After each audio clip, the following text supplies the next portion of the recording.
નમસ્કાર મિત્રો, learning જીકેની YouTube ચેનલમાં આપ સૌ મિત્રોનું સ્વાગત છે. ટાટ હાયર સેકન્ડરી તેમજ સેકન્ડરી ગુજરાતી મેન્સની અંદર પૂછાતા નિબંધમાં આજ ફરી એક ટોપિક આપ સમક્ષ લઈને આવ્યો છું. આ ટોપિક ઉપર આપ પણ અચૂક એક વખત પોતાની રીતે નિબંધ લખવાનો પ્રયત્ન કરજો. સા વિદ્યાયા વિમુક્તએ આધુનિક શિક્ષણ વ્યવસ્થાના પરિપ્રેક્ષ્યમાં મૂલ્યાંકન. સૌપ્રથમ પ્રસ્તાવના તો કે માનવ જીવનને સુંદર, સુસંસ્કૃત અને અર્થપૂર્ણ બનાવનારું સર્વોત્તમ માધ્યમ એટલે શિક્ષણ. શિક્ષણ માત્ર અક્ષરો ઓળખવાની કે નોકરી મેળવવાની ચાવી નથી, પણ તે જીવન જીવવાની સાચી જડીબુટ્ટી છે. આપણા ભારતીય ઉપનિષદોમાં શિક્ષણનો સાચો હેતુ સમજાવતા એક અદ્ભુત સૂત્ર અહીં આપવામાં આવ્યું છે. સા વિદ્યાયા વિમુક્તએ. આ સંસ્કૃત પંક્તિનો અર્થ થાય છે વિદ્યા તે છે જે મુક્તિ અપાવે. અહીં મુક્તિનો અર્થ સંસાર છોડી દેવાનો નથી, પરંતુ મનમાંથી અજ્ઞાન, અંધશ્રદ્ધા, ડર, અહંકાર, સંકુચિત વિચારોને દૂર કરીને મુક્ત થવાનો છે. આજે 21મી સદીની હાઈટેક અને ડિજિટલ શિક્ષણ વ્યવસ્થા વચ્ચે આ પ્રાચીન મંત્ર કેટલો સાચો ઠરે છે તેનું મૂલ્યાંકન કરવું ખૂબ જ રસપ્રદ છે. ત્યારબાદ એમાં જ સૌપ્રથમ મુદ્દો જોઈએ, સાચું શિક્ષણ અને જીવનનું ઘડતર. શિક્ષણ એ માત્ર શાળાના 4 દિવાલો વચ્ચે બેસીને પુસ્તકો ગોખવાનું નામ નથી. સાચું શિક્ષણ એ છે જે માણસને અંદરથી બદલે છે, તેમનામાં વિવેક અને નમ્રતા લાવે છે. જે ભણતર આપણને વડીલોને આદર કરતા અને નબળા લોકોને મદદ કરતા ન શીખવે તે ભણતર નકામું છે. આ વાતને સ્પષ્ટ કરતી એક સુંદર પંક્તિ છે કે અક્ષર જ્ઞાન તો માત્ર એક કોચલું છે બહારનું, સાચું શિક્ષણ તો પ્રગટાવે છે નૂર અંતરનું. જ્યાં સુધી શિક્ષણ આપણા હૃદયને ઉદાર ન બનાવે ત્યાં સુધી તે માત્ર માહિતીનો બોજ જ રહે છે. સાચી વિદ્યા મનુષ્યને એક સારો અને એક સજ્જન માણસ બનાવે છે. ત્યાર પછીનો મુદ્દો, સંસ્કૃત સાહિત્યમાં વિદ્યાનું અનોખું ગૌરવ. આપણા ઋષિમુનિઓ વિદ્યાને દુનિયાનું સૌથી મોટું ધન ગણાવ્યું છે, કારણ કે આ ધન ક્યારેય ખૂટતું નથી. સંસ્કૃતનો એક શ્લોક પરીક્ષામાં પૂરા ગુણ આપવા માટે ઉત્તમ છે. ન ચોર હાર્યમ ન રાજહાર્યમ ન ભ્રાતૃભાજ્યમ ન ચ ભારકારી વ્યયે કૃતે વર્ધતે એવ નિત્યમ વિદ્યાધનમ સર્વધન પ્રધાનમ. એનો અર્થ થાય છે કે વિદ્યારૂપી ધનને કોઈ ચોર ચોરી કરી શકતો નથી, રાજા તેને પડાવી શકતો નથી, ભાઈઓ વહેંચી શકતા નથી અને તે માથા પર બોજ પણ બનતું નથી. તેને જેટલું વહેંચો એટલું તે વધે છે. તેથી જ વિદ્યા બધા ધનોમાં સર્વશ્રેષ્ઠ છે.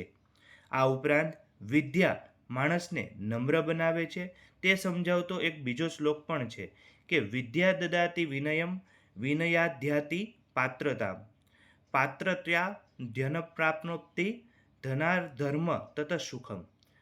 એનો અર્થ એવો થાય છે કે વિદ્યાર્થી વિનય એટલે કે નમ્રતા, વિદ્યાથી વિનય અથવા તો નમ્રતા આવે છે, વિનયથી યોગ્યતા આવે છે અને યોગ્યતાથી ધન મળે છે અને ધનથી ધર્મ તેમજ સાચું સુખ પ્રાપ્ત થાય છે. આ બેમાંથી કોઈ એક શ્લોક યાદ રાખીને આપણે જરૂર આમાં લખી શકીએ છીએ.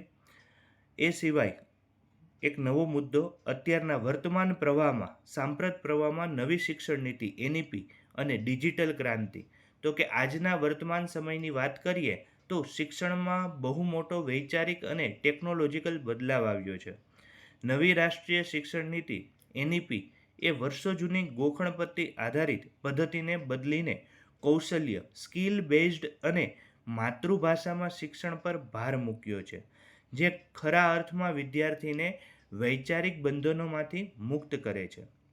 બીજી તરફ આજના સાંપ્રત સમયમાં આર્ટિફિશિયલ ઇન્ટેલિજન્ટ એટલે કે એઆઈ, ઓનલાઈન લર્નિંગ પ્લેટફોર્મ્સ અને ડિજિટલ સ્માર્ટ ક્લાસરૂમ શિક્ષણને ભૌગોલિક સીમાઓથી મુક્ત કર્યું છે.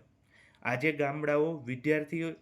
ગામડાના વિદ્યાર્થીઓ પણ ઇન્ટરનેટના માધ્યમથી વિશ્વસ્તરીય જ્ઞાન મેળવી શકે છે. શિક્ષણની આ વૈશ્વિક તાકાત વિશે નેલ્સન મંડેલાએ સુંદર કહ્યું છે કે education is the most powerful weapon which you can use the change the world. શિક્ષણ એ સૌથી શક્તિશાળી શસ્ત્ર છે જેનો ઉપયોગ તમે દુનિયા બદલવા માટે કરી શકો છો. ત્યાર પછીનો મુદ્દો કે આધુનિક શિક્ષણમાં આવતા વર્તમાન શિક્ષણની અંદર આવતા પડકારો. તો કે ટેકનોલોજીના આશીર્વાદની સાથે આજના સમયમાં કેટલાક ગંભીર પડકારો જે નકારાત્મક પાસા તરફ લઈ જાય છે. સ્ક્રીન ટાઈમ અને માનસિક તણાવ. તો કે ઓનલાઈન શિક્ષણ, ઓનલાઈન જે અત્યારે વિદ્યા પ્રાપ્ત કરીએ છીએ, શિક્ષણ મેળવીએ છીએ, જે ગેજેટ્સના અતિરેકને કારણે, એટલે કે જે વસ્તુઓ આપણે વાપરીએ છીએ તેનાથી વિદ્યાર્થીઓમાં એકલતા, માનસિક તણાવ, ડિપ્રેશનનું પ્રમાણ વધ્યું છે. જે શિક્ષણ મુક્તિ આપવાનું હતું તે ડિજિટલ બંધનવાળું બની ગયું છે. માર્ક્સ અને ટકાવારીની આંધળી દોટ. સાંપ્રત સમયમાં વાલીઓ અને સમાજ દ્વારા હજુ પણ માત્ર ઊંચા માર્ક્સ લાવવાનું ભારે દબાણ ઊભું કરવામાં આવે છે. નૈતિકતાનું ધોવાણ. પુસ્તકીય અને ટેકનિકલ જ્ઞાનમાં આગળ નીકળેલો આજનો વિદ્યાર્થી ઘણીવાર કોમ્પ્યુટર જેવો સંવેદનહીન કોમ્પ્યુટરને કારણે તે બનતો જાય છે. તેનામાં દયા, કરુણા, માનવીય મૂલ્યો ઘટતા જાય છે.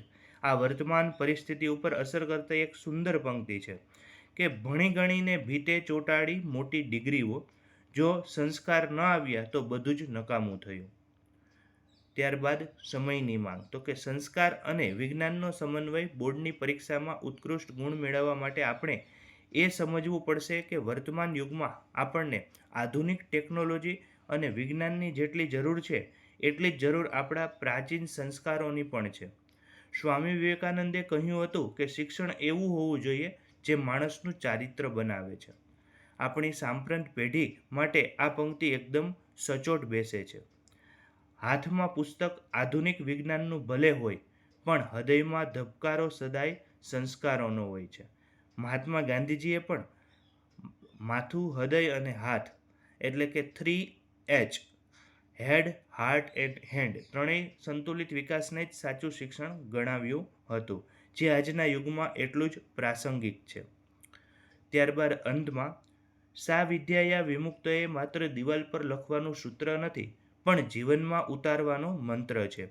આજના સાંપ્રત સમયનું આધુનિક શિક્ષણ એ આપણને આર્થિક રીતે પગભર અને સમૃદ્ધ ચોક્કસ બનાવે છે, પરંતુ તેની સાચી સફળતા ત્યારે જ ગણાશે જ્યારે તે આપણને વૈચારિક રીતે મુક્ત, દયાળુ, દેશભક્ત નાગરિક બનાવશે. વિદ્યાર્થી તરીકે આપણી ફરજ એ છે કે આપણે માત્ર પરીક્ષા પાસ કરવા ન ભણીએ પણ જીવન જીવતા શીખીએ અને અંતમાં શિક્ષણના અદ્ભુત પ્રવાસની એક સુંદર અંગ્રેજી પંક્તિ દ્વારા વિરામ આપીએ. The roots of education are bitter but the fruit is sweet. શિક્ષણના મૂળ કડવા હોઈ શકે છે પરંતુ તેના ફળ ખૂબ જ મીઠા હોય છે. અસ્તુ. જય હિન્દ, જય ભારત.